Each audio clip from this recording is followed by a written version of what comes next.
there is always a feel-good factor about international break.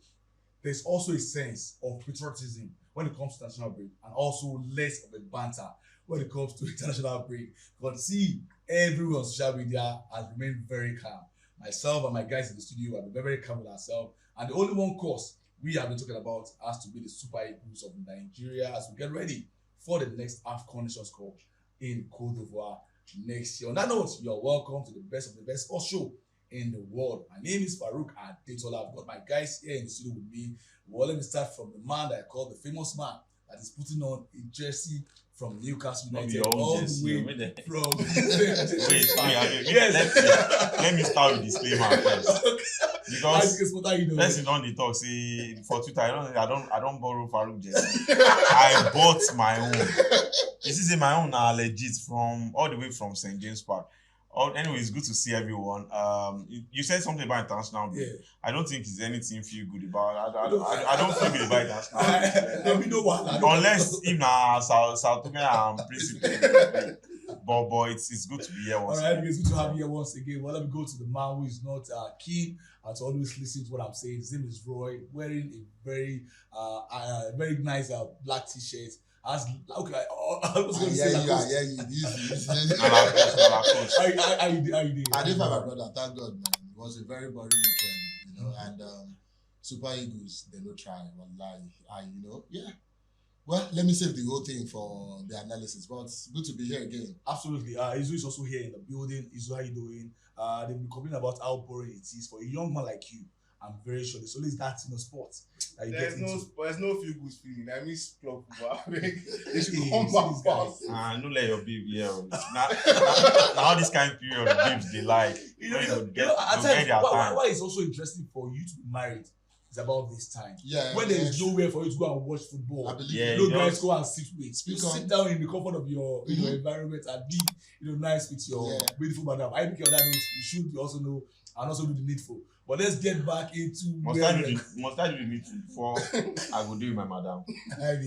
Let's leave that. Let's get into stuff right about now. Well, it's been a very interesting weekend for international football for some countries. For some, it has been very, very bad for them. And for Nigerians who are very demanding, I always want them to win at all costs. Well, a lot of people are saying different things on internet as well as on social media. But let's talk about the AFCON group that was made some days back.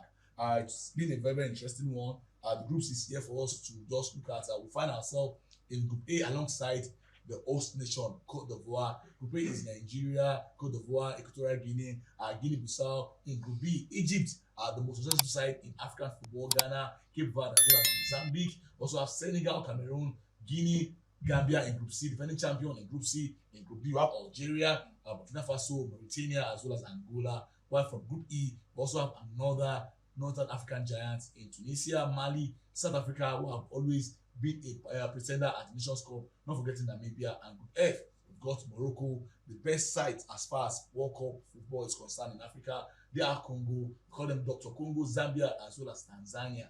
Let's first look at the group of death. I'm not going to ask you I'm not going to put words into your mouth. IBK, from this group, which one is your group of death? Well, I think there's really no group of death because you might want to say Group B because you have more like 3 teams that you can say they are going to come out of that group. Egypt is that when it comes to the antecedents and the AFCON, they won the highest, I think 8 or thereabouts. Ghana as well. I think 3 times or how many times? I think 4 or 3 times. AFCON winner as well. Cape Verde, as much as people will say they don't really have history when it comes to the AFCON, but in recent years they've shown that they're a team that can do the damage anytime. So I think no team will be a walkover in that group. Mozambique, yes, what I fear about Mozambique is you don't know what to expect from them, and anything like that, you can't really say, oh, I want my money on Ghana to beat Mozambique or Egypt to beat Mozambique. So it's a fair one, but really I don't think there's a group of death. I think every group is balanced enough. I can easily tell you the top 2 teams that will go out of that. We'll get to that position very soon. Roy, I don't think there's any group of death here. I think if I want to go with my own group of death, I'll also go with Group B. No, It's very, very close to be. for me, I think Group E stands for me as the That's another interesting one. group of death, because Tunisia, man. when you look at Tunisia has a history when it comes to this tournament. Not really that Mali, you understand. They've got individual players, and they play fantastic football. Don't rule that out. Then South Africa, they are always a flash in the pan, but you cannot rule South Africa out. You understand? They play very good football as well, and they've done it. They've won the competition before, so I think when it comes to Africa, bar Egypt, I think they are one of the African countries that has got good league side.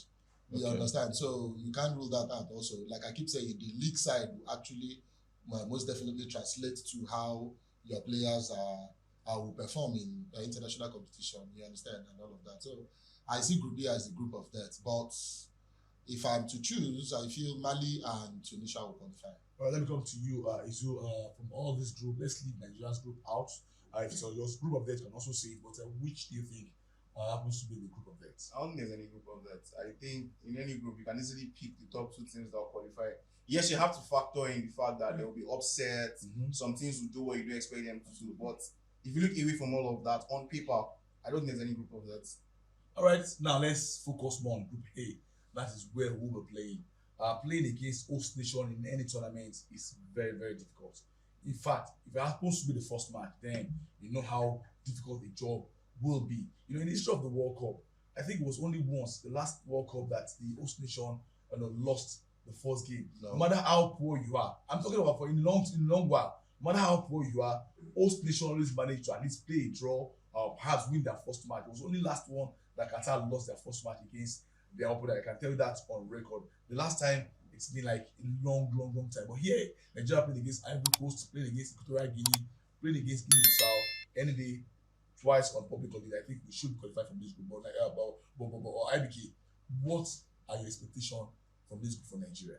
Well, looking at the setup, I think the team to expect to give Nigeria a run for their money has to be Ivory Coast. They go chopper. No, Farouk, you don't Farouk, even looking at the head-to-head, even they've won more than we have won them. Absolutely. We've met 6 times, they've won 4, we've won 2. Wow. So it shows that there's this thing going for them, as long as they know what it entails. And it's an outcome. Don't forget, they're also the host nation. The fans will be behind them. But I think Ivory Coast is not what we used to know them. The likes of Drogba, Yaya Toure, Solomon Kalou.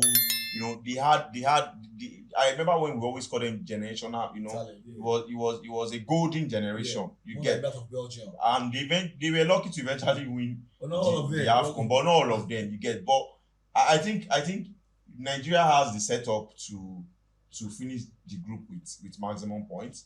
What I want us to avoid is the fact that we finishing second, or we using calculator to start calculating and permutating if Nigeria is going to go through. But looking at our setup from the defense to the midfield to the attack, I think the problems we might be having is the keeping position, with Francis Uzor looking like someone who will still continue to be our number one. So it's very, very challenging for the coach. But I think generally, Ivory Coast will be a proper test for Nigeria. Equatorial Guinea, yes, there's a reason they're in the third pot. That means they have something going for them as well. You look at their recent games, the qualifiers and the rest. They've also shown that they are not a team to put aside. They are a team that that will give any team a run for their money as well. Why for Guinea-Bissau? They are the whooping boys of the group. We know that. But African setup, like I always say, you really cannot say this team is going to beat this team unless you see the game yourself proper. So hopefully Nigeria will go out of that group. But Joseph Peseiro needs to know what to do concerning that one. The coach of Nigeria, Joseph Peseiro, just mentioned that for the first time, the first that he gave was, I want to win the next Nations Cup for Nigeria. He didn't say the next one coming 2 years after, or he said the next Nations Cup, that if he's coach of Nigeria, that is his dream. And don't doubt a man that says the same thing all the time. He has been consistent with that. Forget the results he has gotten in friendlies. The qualification, he has been spot on. Do you think this man is the man that can lead us to our fourth title? Farouk, what are you saying? Anybody can have a wish. You understand? It's a mere wish, all right? But it's more or less like what you are doing is not translating to. We are not seeing the result of that wish. You understand? You just played 2 friendly matches, and yeah, we played fine. But there are some mistakes that you can't. If you make those mistakes in competitive football, you'll be punished for it. You understand? And we saw what happened against Saudi Arabia. The last goal that was conceded was exactly how we lost against Algeria. Algeria. You understand? Would you blame a coach? Of course, you have individual errors. No. So no, this. We're talking about the style of play. I understand. All right. But there's some errors that you have to. But Farouk, don't you have better goalkeepers? See, what are we saying? Positioning is key. Positioning is part of coaching. Goalkeeper. Whether you like it or not, positioning is part of coaching. It shows that he has not done his due diligence. He has not done his job very well. That's what it means. No, I think. Sorry, hold on. I think what Roy is supposed to say is you can't say positioning is part of the coach this thing, because normally when you are setting up a wall, a keeper should know his blind angles, and that's why they always tell the walls to shift and all these things. And what Roy should have tackled is the fact that the coach has the final say on players' invitation. Mm-hmm. As much as we don't want to believe that there's politics in inviting players to the national team. Now we have goalkeepers in the league. We have goalkeepers abroad, and the coach cannot come out to tell me that Uzor is our best goalkeeper. Because we've tried about 3 goalkeepers, and it has never. I mean, apart from the likes of Ikesho Rubo, Peter Rufai, the last keeper. When we won the AFCON, hold on. Let's go this route in 2013. Now that we have, now that we're talking about the goalkeeping position, it's been our problem. See, forget Enyama. Even during the time of Peter Rufai, Ikesho Rumu, Aloy Hagu, Basket, Agonibare, all these guys are always suspect when it comes to real ball. And I'm telling you, I follow those keepers from that point in time. Okay. The only goalkeeper I would not really fault that was consistent all through his career has to be Look at France 98.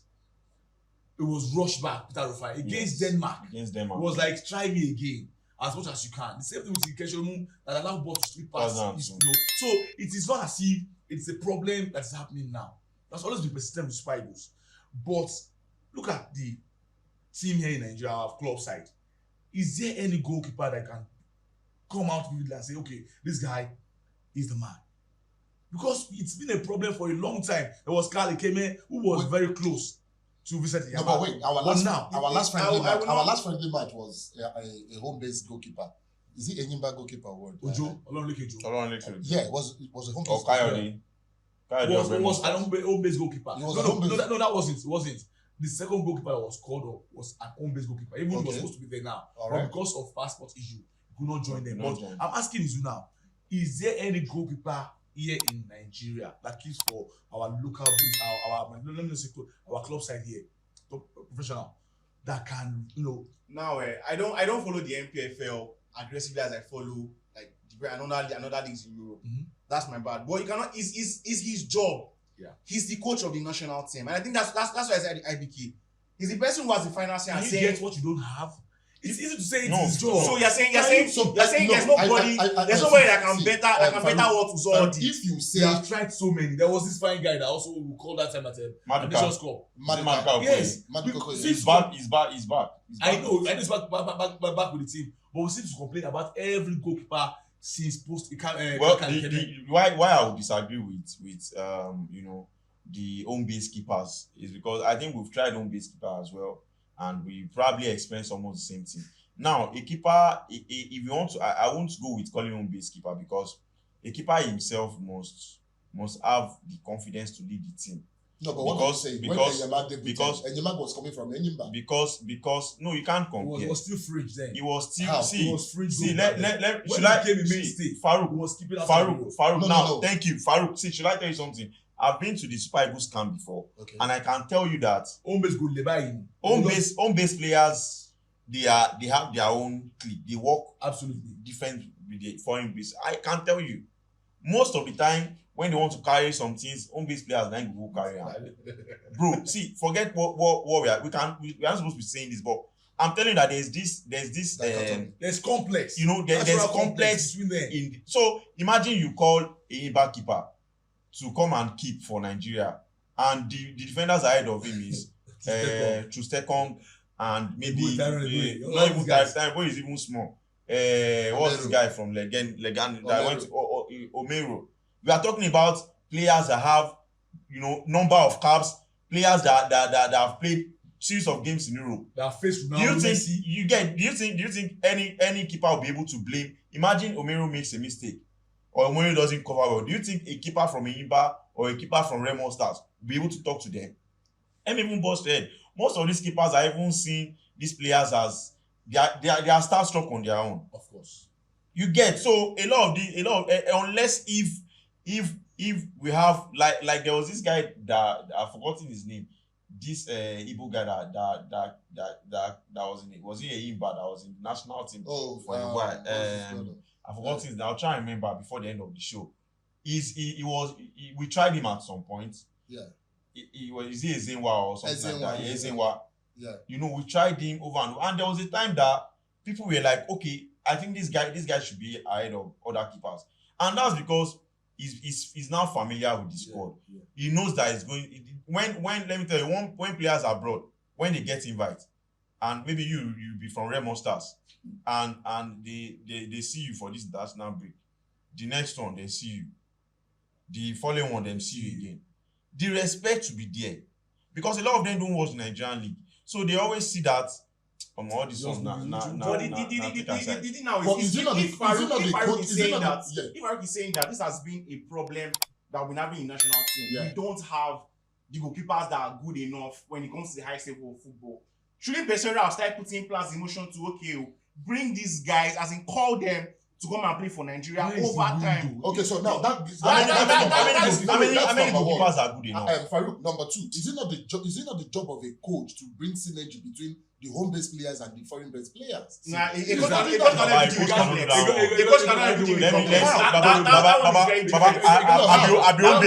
Okay, I dey play for Sporting Lagos. They can't invite me come national team. Okay. I can't see Victor Osimhen. Do you think I will not be starstruck? How? Don't worry. Forget it. Even if Baba, someone that is collecting over 100,000 pounds a week. I dey collect, not even 120. I dey collect like, let's say 400k a week. Naira for Nigeria here. It's different. The moment you the complex is all of it Nigeria will be there. abroad, you become on the same path. Even those playing abroad are not on the same path. Yes, That's now. another thing entirely. So, but let's leave that because we don't have to go into details as far as some things are concerned. Let's go straight to the issue of Super Eagles against Saudi Arabia and also against Mozambique. Yeah, these are two friendlies they have played over the course of the days. And let's look holistically that we have not been able to do well in friendlies under Posero. Even before him, we have not won in 16, 17 matches as far as friendlies is concerned. Should this be a concern to us going to the Nations Cup? However, I'm not a big fan of saying we didn't do well in friendlies. What matters most is building synergy. Roy, you are the man that likes friendlies preseason. Do you know No, that's quite unfair. That's friendly. That's quite unfair. But the truth is, should we have that concern that we are not ready? Because remember, I'm very sure you remember very well. Before the Olympics in 1996, they come beat us for Nigeria 3-1 for Eko here, and we went all the way against the likes of Brazil twice, Argentina, Mexico, and these teams that we won. So should we be concerned that we're not playing? Okay, so let me take it back a little. In 2013, when we won the final, when we won the last Nations Cup, I think we weren't doing so well pre the World Cup and the Nations Cup. You understand? When Stephen Keshi assembled the likes of Sunday Mba, Kenneth Omere, what's that other guys? Those were the newbies that came around. You understand? They came around and they did well. Luckily enough, they clicked and we won the competition. You understand? So I am not saying that I'm not ruling it out. You understand? I want to be, as much as I want to be patriotic, I'm not ruling out the fact that we have a very good squad. But the thing is, if you watch the match against Saudi Arabia, we played very good football. I enjoyed what I saw, to be frank, to be honest. All right. However, there is this, I don't want to use the word laissez-faire attitude that we have as in our back line. There is no, we don't have that grit, that's, that tenacity, you understand? That's where we are actually lacking at the moment. The chemistry. I think chemistry. See, okay. Friendlies or pre-seasons, however, whatever you call, actually shows somehow, whether you like it or not, what you will bring to the table during the main competition. So far, like you rightly stated, we've played so many friendlies, bar Sao Tome that we whitewashed. We've always, with the exception of Sao Tome, we've always played draw. And the Saudi Arabia goal was so annoying. It was so annoying, that last minute goal. Nobody seems to be complaining about the attack, but I still fear. Because if you have a main striker, not clicking, yes, the friendly though, and was sold off, was when Boniface and the other guy came on. That we saw a bit of understanding between them. But when Boniface played in that match, right? Yeah, he started the match. Yeah. I mean, and the other guy that came on, was the other striker. Sadiq Kumar. Yeah. No, please. See, before you Murphy. It was Terry Murphy. But what is that? Yes, concern, not too much at the attack. Midfield is still a major concern. The right lane is not being used. Defense, well, we always be fine. Goalkeeping position, we always know that for like time immemorial, it's always a problem. Where do you think? See, I feel that if you can be, like he said 2 weeks ago, that just know exactly where you want to hurt your opponent and build more. And other parts can be a bit of average. But if you have 100% attack and good midfield, I think we should be looking. Now, where is the problem exactly? Now, Farouk, this is it. I was opportune to talk with different scouts and different agents around the world with the club I'm managing. And the honest truth is that you can hardly see a marketable African midfielder. I agree. Now, this is it. If as an African traveling abroad, if you are not the work rate type, meaning playing the pivot role, more like a defensive midfielders, covering drink stance and all, you won't get into the thing, because the actual thing you can easily get from a white guy is the flair, the creativity. You know, we are lucky to have someone like Didier Okocha, you know, that could do that. Don't forget that even Mikel, as much as Mikel was so creative during the under 20 days, he was converted to what? To a 4. So the problem is, how can the world start appreciating the fact that African teams or African countries can also produce creative midfielders? Because let me not lie to you, if you check other African countries too, how many creative midfielders do they have? Do you understand? So the thing is that we now start using like different 4. Look at what's this guy's name? Ndidi plays 4. Joe Aribo. No, most times by the time they will say me in the track back for Southampton, more like a running a box to box midfielder or something. Frank Onyeka as well. Waiting they do. Baba stay here, the cover line, the stop defensive passes. So in the end, there's really no creativity. Could it be as a result of not probably improper coaching? Let me use that word. Because see, I feel that yes, Africans are not known for flares. That's the truth, for flair. But at least basic football should be able to play basic football. My own point basically is Farouk, Africans and South America. Africans and South America, we struggle with creativity. That's why South America. That's why when they want to, they have midfielder, but when they are looking for attackers, when they are looking for wing players, their market is Africa and South America. They don't have that more than us. That's the point I was trying to make. Okay, let's hear. We lack creativity in our midfield, no doubt. Pesori wants to play Iwobi and Ndidi in the pivot. It's ridiculous to me, but okay, sir. If that's what he wants to do, let him go ahead. Now, what we lack in midfield, we have more than excess on the wings. Absolutely. We have Moses Simon, who came in and Chukwueze. life came into most of the games he played in. We have Chukwueze. There's Lukman. That even Boniface, Osimhen, as an attacker, so you need to understand how you want the ball to move. You get what we lack. That's what I was saying the other time. That if you say we don't have the midfield to like go all the way, I don't doubt that. Look at other parts where you have strength. Channel that to be your strong suit. You get. Now the problem I noticed. Okay. Now hold on, please. So if you are the coach now, you know that we lack creativity. What formation would you rather use? Since you have a lot of attackers. Because that's what you are saying now. I'm not 2 pivots. That's what you are saying. 2 pivots. I'm ready 4-2-3-1. 4-2-3-1. Yes. So how does that work? You use 2 DM. Yeah, Ndidi and Onyeka will play the 2 DM. So you use the attackers to play just behind the main striker. There will be a striker who I know will be able to play as a second striker. My main striker. But if you say 4-2-3-1, now that means that the two defensive midfielders will overwork themselves, and in the end you'll be exposed. Because now it's the wingers and the attackers you want to use to fill up the space. Unless if you have your 2 and 3 trying to support and help the midfielders as well. That's another thing. Even the so-called attackers, I have a problem with them. But maybe Boniface, I enjoyed watching him in the friendlies. That boy is good. That boy is good. That's what I was saying. The boy has. There was a moment he did with Lukman in one of those games, and I was very surprised. The way he was spraying passes. You know that somebody who has played under Xabi Alonso. He has that eye for let's create. My problem with the wingers is like Lukman and Chukwueze.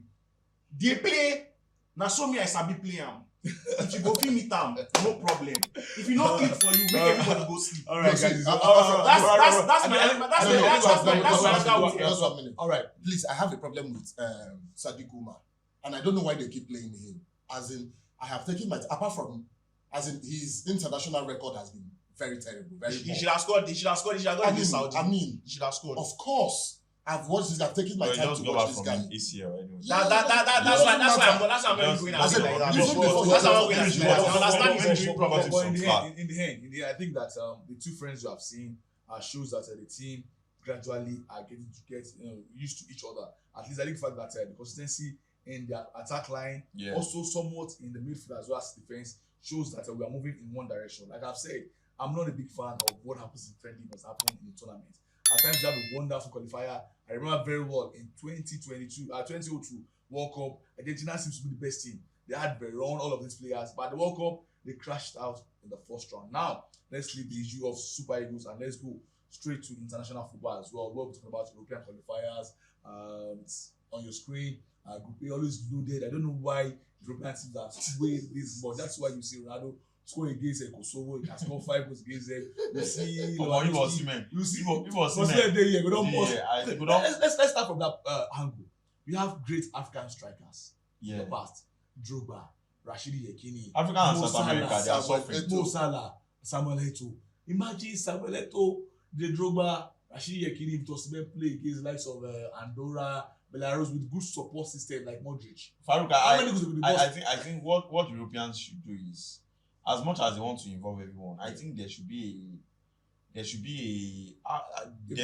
amongst the lesser teams, right? Yes, the lesser teams, just like the FA Cup. At times you check live score and you see that some teams are playing the FA Cup. All those Sunday league, all those yes, you get, they will play themselves first, eliminate themselves, then the best out of them will come. Because I really see this as more like a start padding or a helping. Look at Lukaku as well. Lukaku is one of the highest goal scorers in international record. Lewandowski as well. So you wonder why someone like Pele didn't even score up to 80 goals, or someone like Rashidi Yekini had only 38 career goals for Nigeria. So these are the issues, because if we want to look at North Macedonia, look at Gibraltar, but I'm not fine. I played football this week and I gassed out after the first half because I played against top men. No. Don't let me expose you. I became. Don't let me expose you. Just move on. See, what I'm saying is that if you give me Estonia, I'm not joking. I know say I say that now I will play. From 9, I see the 9. Okay, for you guys watching, IBK started as the main striker with his wicked left foot. Was playing against me. All of a sudden, I just saw my body. I just see IBK playing 6. It was playing as if it was a Martinez. Diego Martinez for Man U. I swear. I just crashed on the floor. They said I could play out from the back, and I tried. I don't tire, guy. Okay, but the truth is, hold on, against Estonia, Farouk, if you wear boots now, I'm telling you, because naturally these guys are not footballing nation. So a lot of them, the reason they are involving themselves is because the world is evolving. Yep. Before, these countries will not even care about whether time they'll get whether you are. Let's talk about some of the teams that have qualified. Scotland, for the first time they're qualifying in a long while. Their 4th European tournament, and also qualifying with 2 games to spare. You can understand the system. So Ireland is not going to the Euros. No, but they have a chance. They have a chance to qualify if they win the Nations League. But Spain is the team I want us to focus more. If they win the They've Nations had a very, League, and they've had a very terrible, they've had a very terrible international performance for the last 4-5 years. Is it Spain? But but now it seems they are gelling again at the qualifiers. Okay. Do you think this new set of Spanish team can go all the way? You see, the thing is, after the reign of what do you call that team? The powerful teams where you have the likes of Xavi Alonso, Xavi Hernandez, Iniesta, Fabregas, David Villa, Puyol, Piqué. You understand? Now, Busquets, this crop of players are world class. You cannot have this crop of players and you don't win games. It's practically impossible. But person manage golden generation, no mean anything. Martinez. A lot of good generations. Roberto Martinez. No, that's what I'm trying to say. Even England at some point. Wait, hold on. It's not by golden generation. It's by golden generation. The reason is if you have a good coach to manage your golden generation. Capello manage England, Trapattoni, all these great coaches manage England. People don't form golden generation. They didn't win Jack. They had the best midfield in the world. Gerrard, Lampard, Paul Scholes. They had players like Gareth Barry. They had Carrick as bench. And they didn't win Jack. Yeah, exactly. So what does it tell you? It tells you that, okay, coach, fantastic, but luck was not on their side. But Spain, are they back? Spain, yes, they are.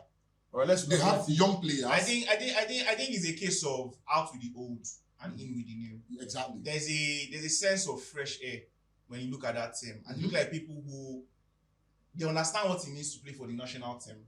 They're happy to play for the national team, and they want to, when your country has like a rich history of winning, you understand what it means to put on the Spanish national team jersey, go out and represent your country. Yeah. So somewhere at the back of their mind is there that, okay, look, I watched my idols do this. Now it's my turn. Where can I take this thing to? Yeah. How would it be now that it's in my hand? So I think it's somewhere in their head. I think that's what we're seeing. So I'm going to applaud Enrique, who felt, okay, look, I'm done with calling some settings that people would expect me to call. There are players who Enrique's not the coach again. No, he was the one who started this out in the old and new. He's one that is out and in. You sure you get? He looked at, okay, look, these guys, their time has passed. Now we may not win this one that is coming, but the plan now is the ones to come. How will be fair? These guys is not understanding what it means to have cash for Spain. I think that's what we're seeing now. If you look at the average age of the players, it's about 25. I think that's what we're seeing now. Gavi, Pedro, let's look at teams like England, teams like Italy, and also Netherlands seems to be struggling every time. You give them a reprieve, thinking they're back. The next moment, they are falling down again. That's why they lost against France 2-1 at home. Mbappe was the man centered around every thing for France national team. But now, the projection, IBK, that's what we're going to. European Nations Cup is next year. Any champion, Italy, nowhere to be found. Is there any favorite? It used to be Germany, used to be Spain, England. Is there any favorite now? France. Do you think there's any outright favorite as far as European football is concerned? Farouk is only France. I'm telling you, it's France. I don't know France. No, I totally disagree. France. So hold on. France actually is solid. What about Portugal? France. The issue I have with Portugal is I want to call this their generation golden generation because this is more like the just a little bit cherry on top now. Yeah, because that's why that World Cup I felt that they squandered the opportunity because you can't be someone like Rafael Leao cannot be on the bench, and you can imagine who is starting for the team. So I feel that what Portugal lack is consistency and coaching. Not necessarily coaching. I think as much as those players, we call them good, fantastic players, a lot of them cannot hold their own. A lot of them, they are more like a flash in the pan, and you cannot say, okay, Rafael Leao will give me. You'll be consistent in this game. You do well in this game. Another thing, some of them are system players. You get some of them are system players as well. So in the end, now look at France. Don't forget that this French side, a lot of them are still playing together after the 2018 World Cup that they won. They got to the finals of the 2022. They won the UEFA Euros Nations League. So they've attained some level of success, and that's not a fluke. That's because They have very good team and also they are very consistent. Yeah. And don't forget, any team that has Kylian Mbappe now, you obviously have a chance of at least winning something. Yes, Okay, so for me, PSG no, has hold on. Kylian Mbappe. God bless you. They don't have him. They don't have him. They All do. right. They don't have him. Okay, see, They don't have him. When I say have him, He's it's not. like He's not. compliment. He's not All mentally right, that understand. same. They No, don't have him. Farouk, we are ruling out England. Yeah. You understand? We can't rule out England because we've seen their consistency. What do you see? No, what are we saying? What do we see in England? Have they lost any competitive match? To No, be they have not. honest, I They have think not, so you also cannot have rule out very good England. chance. Only that I feel that there's a point in time you need to call the shots. Okay. I think Gareth Southgate has gone as far as he can. Honestly, Mhm. he got to the semi-final of the World Cup. Yeah. He got to the final of Of the Nations Cup. Nations Another League. World Cup. The European European Nations Cup. Yeah. And also he got to the quarter-final again of the World Cup. Mm. And I think that they need to just up the ante. But well, that is where we'll be stopping as far as European football is concerned, qualifiers. But now, let's look at the issue of Manchester United for the next 2 minutes before we talk about some other European football that we're witnessing this weekend as far as football is concerned. The Glazers have shown that they don't even care about Man U. All they are doing is making money out of United. That is why the debt of United keep rising. They had a man that is willing to buy everything, including settling the loan and also reinvesting as much as over £1 billion into transfer and also mopping up the academy of the club as well as the facilities. Yeah. But he said he has had enough of negotiation after about 6-7 months. Now, Ratcliffe will have 25% of that club and status quo remains the same. Where I'm going to is that I remember when AC Milan wanted to change owners, the club, the fans, boycotted anything called San Siro. They stopped watching football. And I think that's the best way to get to an owner of the club if you want to change. IBK, do you think the fans are not doing right? Or they're not doing enough to force a change? Because you see it on social media every day, Glazers out, but no impact. Well, Farouk, at some point, it's not really about the fans anymore. It's about the businessman that wants to obviously make money. You can't tell me your emotions, because of your emotions, that you make a huge loss because I want to sell the club. I remember when what's his name, the owner of Newcastle too, I've forgotten his name again. He's been on and off for a while. They've been wanting to sell Newcastle for as long as I can remember. And the guy let them know that, come, I'm a businessman. I don't care about your emotions. I've not gotten the right bid. That's the truth. Because in the end, you want to get something. Nobody's Abramovich here. It's only Abramovich that will easily just back down like that. If it was another owner, they will find a way around it. I'm telling you. So in the end, are we being fair on Glazers? I think no. Because let's not forget, like I said, it's a business. Now I bought this club, let's say £2 billion. And I know that the value of the club now is about £5 billion. Even if I cannot sell it at that value, I should sell it something close to it. So regardless of whether the club is going down football wise, don't forget that Man U's revenue every year is actually very amazing. Yeah. Man U is a club that has one of the biggest shares in the world. Yeah. But I know how much investment is going into Man United. So they are only forcing this guy to leave. So have we gotten the right owner? There was a time they got someone to buy it, but I think UK restriction on Those Qatari guys. yes, the Qatari guys were like they cannot sell it because of UK. They cannot let them own something like that. So let's not just judge the owners. Let's also look at let's look at. I'm very sure. I'm Wait,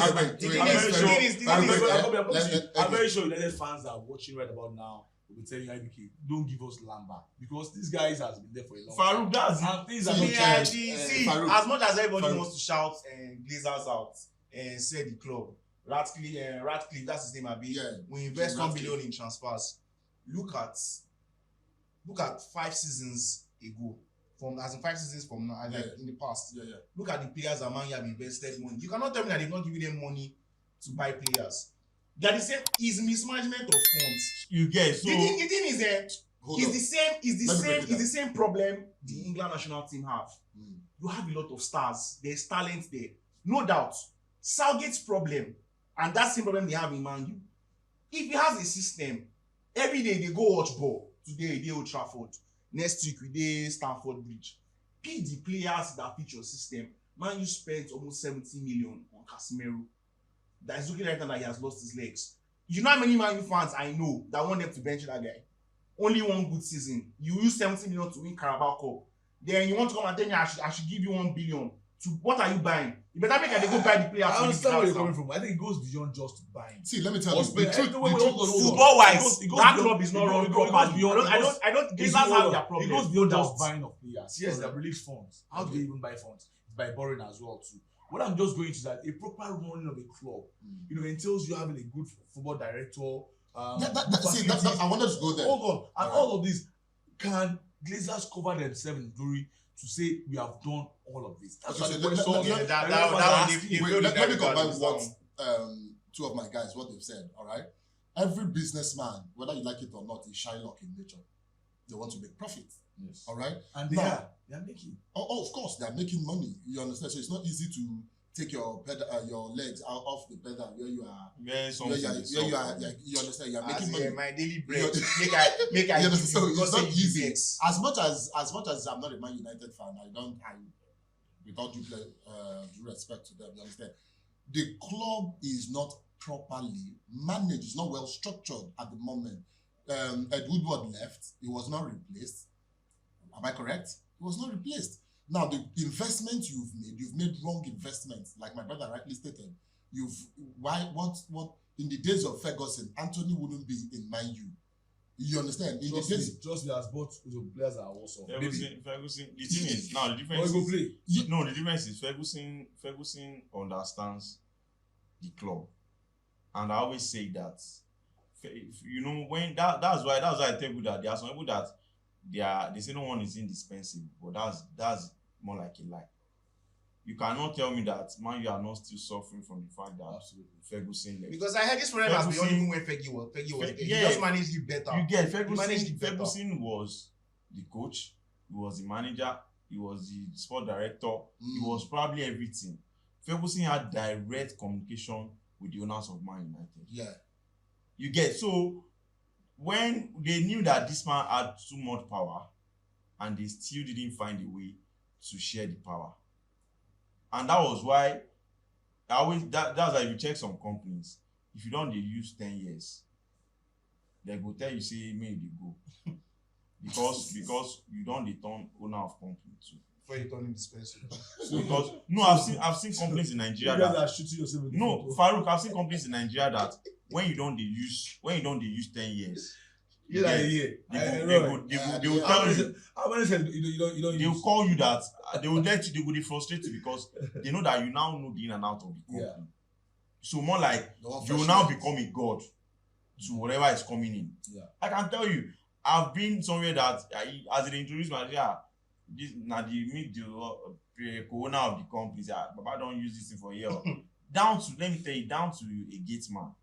But I don't think that has what I'm saying is in the end when you have a structure, you should try and share power. I think that's because if Man United has shared power, it won't be this bad for them. Is where we're supposed to head to. If United had a structure even during the time of Sir Alex Ferguson, it's good that the boss should be in charge of everything, just like Pep. Pep will be in control of everything, but he knows that there are people that he can delegate his job to. By the end of the day, United is not well run. But that's what I'm saying. Football wise, their structure is that Sheikh Jassim's bill is the biggest proposal Man U can ever get. I'm not sure if they intend to sell more than that. Trust me, somebody else will come. It is United. 8 billion right now. $8 billion. Someone else will come. They're just not ready to sell. All those jokes. It's been a joke all this while. They're just trying to play games. They're not ready to sell. Once they're ready to sell, I'm sure they will. But I think the best way for them is total lockout of the fans from the stadium. If you do that 3 or 4 times, they will know that we are becoming infamous, and no owner wants to be in that position. But at the end of the day, they own the club and they decide. Yeah, I remember the owner of Mike Ashley. Yes, Mike Ashley. Also, in the end, they will be the ones to decide when to call it quits. Now, let's just go straight to the bread and butter of European football. There's some games for us to just analyze. Big games this weekend, and the biggest of them all is happening somewhere in London. The teams are back playing good football. Chelsea that have won back-to-back, kept clean sheets twice. The last league game, and also the team that just defeated the champions of England, champions of Europe, champions of FA Cup, and soon be champions of the world. Arsenal defeated Man City. They are facing each other. And I'm not going to go to the Chelsea fan here. Let me go straight to IBK quickly. Do you think Arsenal can continue their remarkable form and halt that small momentum, that possible graduate Chelsea? I think it's an insult to Arsenal about Arsenal's form. I think it's like saying that do you think it's like saying that do you think Real Madrid will continue with this form? Yeah. That's who they are. It's not a form. I think the better we started realizing that Arsenal are now a big team.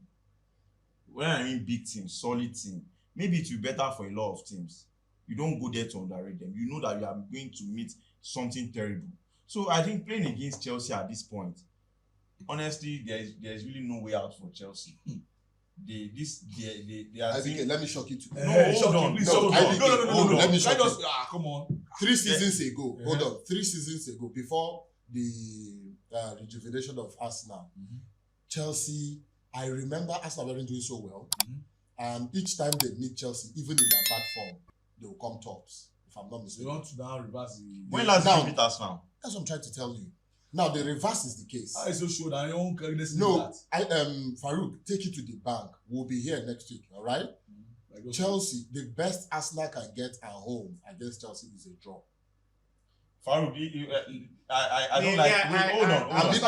Hold on. Whatever he's saying, he's not bringing in stats. I've told you the last 5-6 meetings, Arsenal. Stats wise, Arsenal don't have a chance to beat Man City. Who told you that? But that's the truth. They don't wipe them, they come since. That's the truth. See, don't they wipe them, they come since. See, do you know why Man City's zone is different? Okay. Man City are currently struggling. So also is Chelsea. That's why I'm saying that. Chelsea, even when they were not struggling, Arsenal were still getting the result. I just told you that last 3 seasons. Now you have an Arsenal team coming on the back of beating the league winners, the best team in the world. The best team in the world. So there's this momentum we that need goes team we win championship. So what I'm saying is, what I'm saying is, if you want to riskily look at this, you will easily know that the best Chelsea can get from that game is not even a draw, a decent loss, a decent loss. Oh, this No,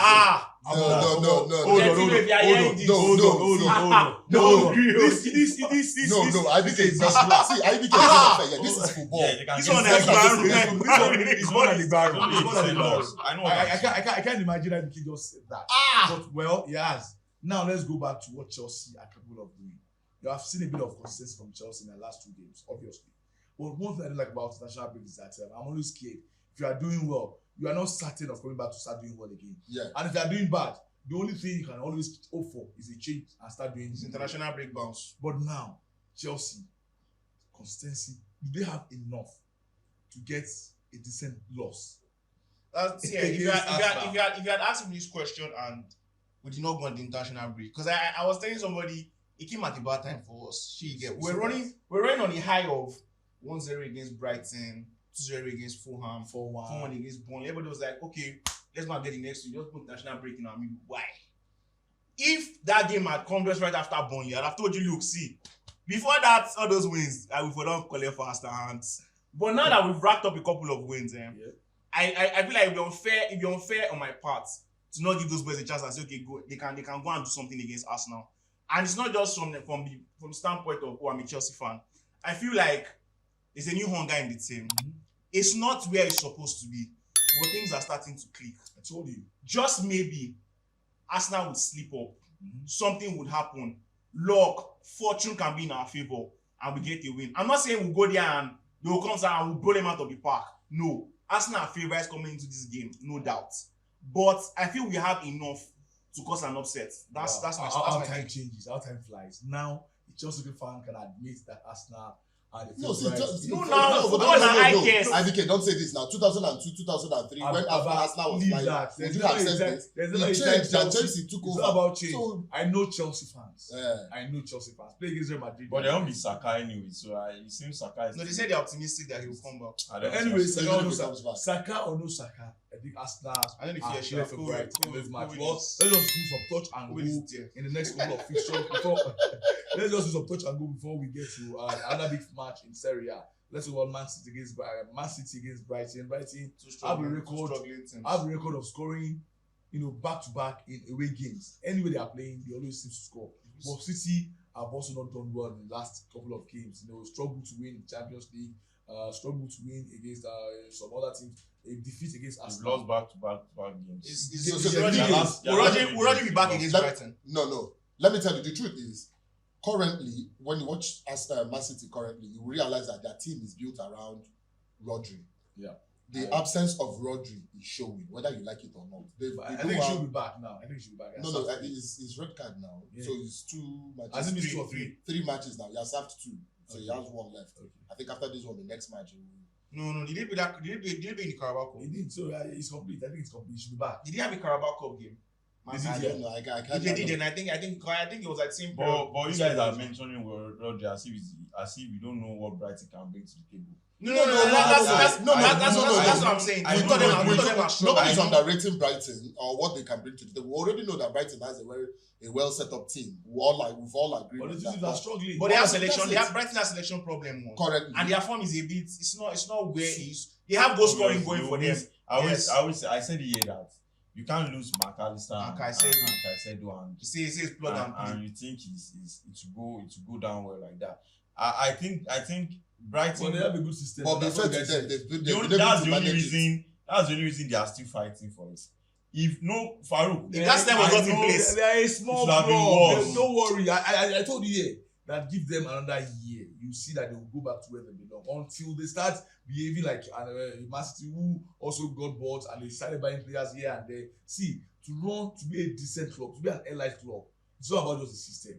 It's more than a system. It's important to have a system, but the spending power, the way you market yourself, the way you put yourself in the faces of United. City practically forced themselves to say we are at par, and they are at par now.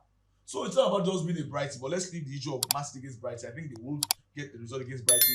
Let's go to Sheffield against United as well as Liverpool against Everton. there's really One of the biggest sad. derby in the Yeah. world. Forget that it is like a One of Batman the- and Robin. one of the worst but derby it's one actually. of the worst and the biggest derby I can ever wish to watch. Do you think Liverpool also, after not winning in their last 2 games, they should be bounced back against a party that's also on the rise? Well, Sheffield, Man United. Let me touch that quickly. I think there's really nothing to You've touch been there. avoiding it. I think there's really nothing to touch there because like I said, maybe we'll have, for the first time in the as it ever happened in Premier League, where the 3 promoted side, 3 of them went down the same time. Yes.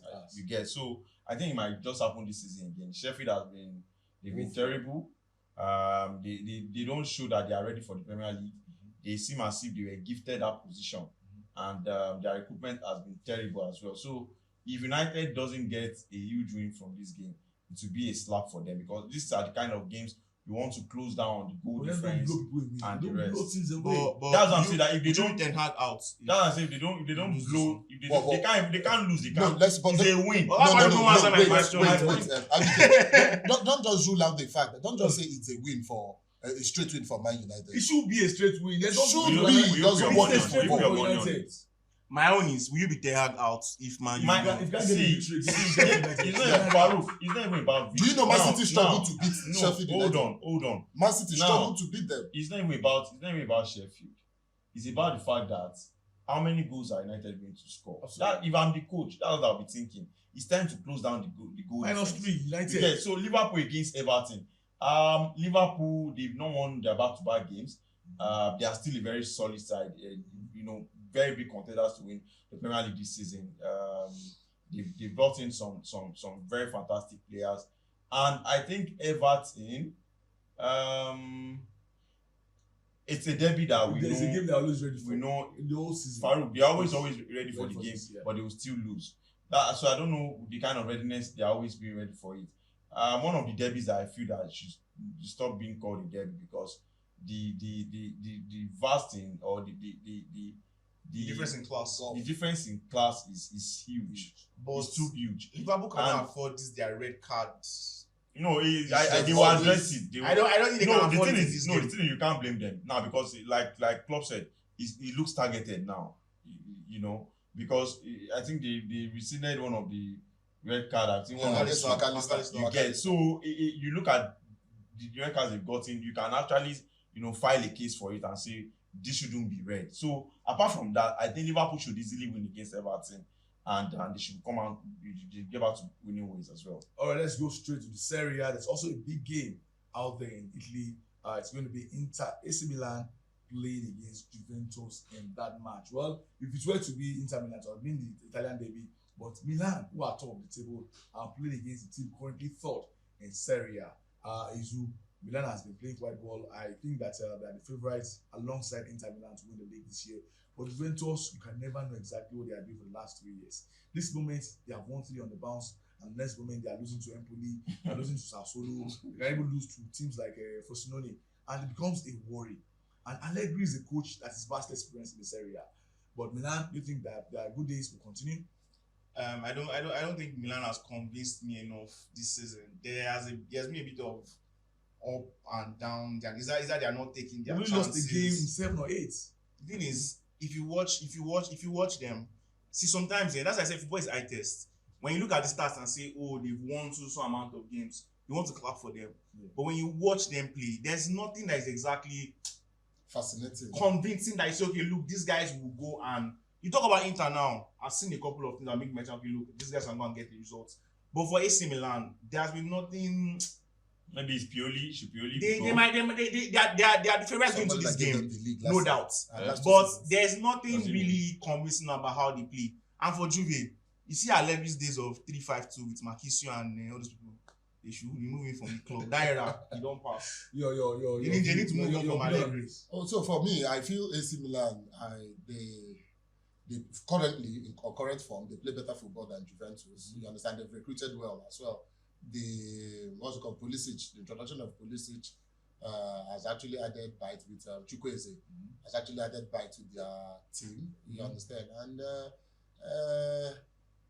they have young players currently. Loftus-Cheek, Pulisic, Rafael, Reinders guy.